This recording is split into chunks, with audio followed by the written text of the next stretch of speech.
దశావతారాలు 7 అవతారాలు నేరుగా భూమి మీదకి దిగింది నువ్వు నేను పుట్టిన ఆంధ్రప్రదేశే. తెలుసా తెలీదా? మొదటి అవతారం ఏది? మత్స్యావతారం. మత్స్యావతారం దేవాలయం ఎక్కడ ఉంది? నాగలాపురం ఎక్కడ ఉంది? ఆంధ్రప్రదేశ్. రెండో అవతారం ఏది? కూర్మావతారం. శ్రీకూర్మం ఎక్కడుంది? ఆంధ్రప్రదేశ్. మూడో అవతారం ఏది?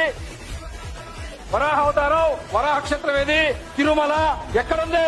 చెప్పండి. ఆంధ్రప్రదేశ్. వరాహావతారం తర్వాత నరసింహావతారం ఎక్కడుంది? మహానంది ఎక్కడుంది? ఆంధ్రప్రదేశ్. నరసింహావతారం తర్వాత 5 అవతారం వామనావతారం దేవాలయం ఎక్కడుందో తెలుసా?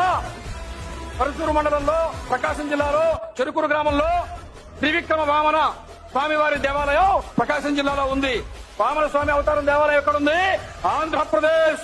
వామనావతారం తర్వాత పరశురామావతారం దేవాలయము. పరశురాముడు మహేంద్ర పర్వతం మీద ఉంటాడు.